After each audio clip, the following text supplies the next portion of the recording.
کیسے ہیں؟ خیریت سے ہیں؟ اللہ کا احسان ہے. کیا نام ہے بھائی؟ سید علی احسن رضا شاہ.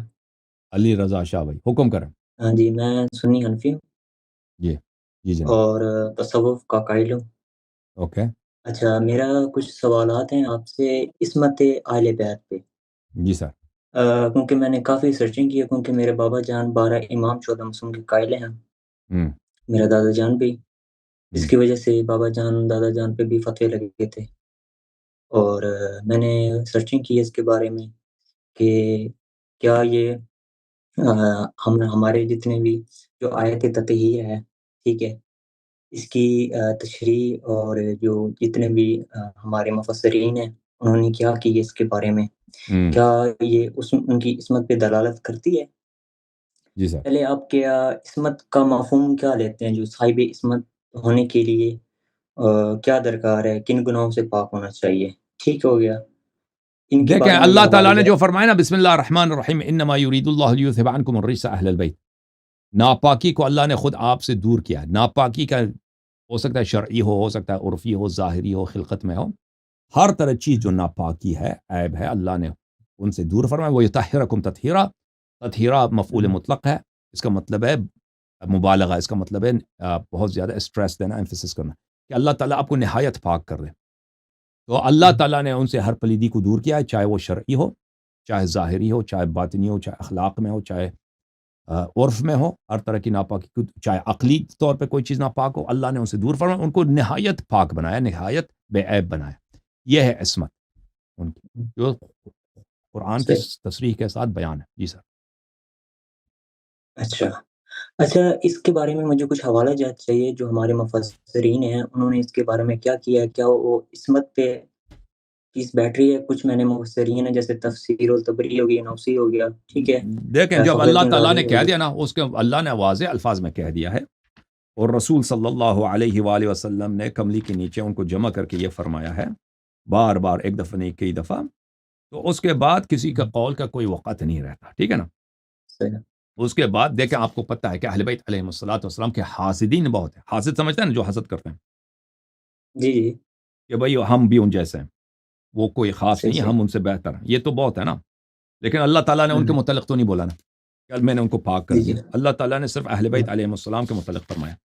تو جب یہ فرمایا ہے میرے بھائی، تو اس کا کیا نتیجہ ہے؟ اس کا نتیجہ یہ ہے کہ اہل بیت علیہ السلام پاک و مطہر ہے. دیکھیں یہ کتاب صحیح مسلم، چاپ دار الفکر، یہاں پہ باب فضائل اہل بیت النبی صلی اللہ علیہ وآلہ وسلم ہے. باب فضائل اہل بیت النبی، حدیث نمبر 2424. الحمدللہ. یہاں پر رسول صلی اللہ علیہ وآلہ وسلم نے عائشہ سے روایت ہے کہ پنجتن پاک علیہ السلام کو، امام حسن علیہ السلام پہلے آئے کملی کے نیچے، پھر امام حسین علیہ السلام کو کملی کے نیچے لیا، پھر فاطمہ الزہرا سلام اللہ علیہ، پھر امام علی علیہ السلام کو، اور پھر آئے تطہیر کی انہوں نے تلاوت فرمائی. یہ حدیث بہت زیادہ طرق سے مروی ہے. اوکے.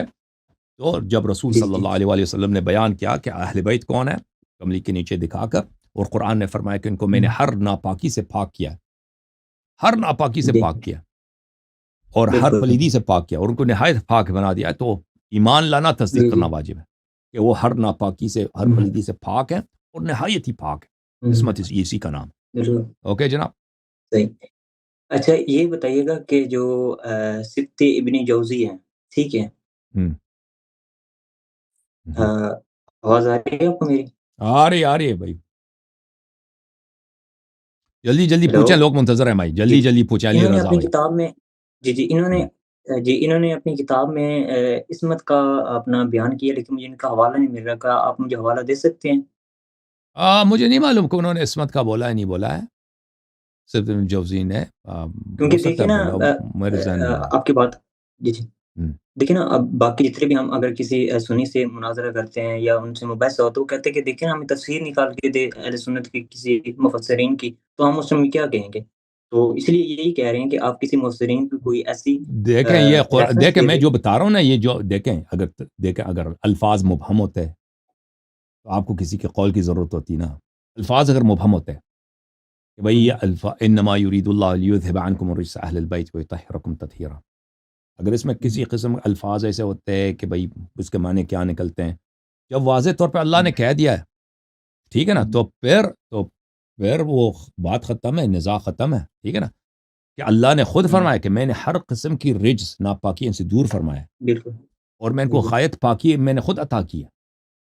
ہوں، پھر آپ کو کس کے اللہ کے بعد کس کے قول کی ضرورت ہے؟ ٹھیک ہے نا بھائی.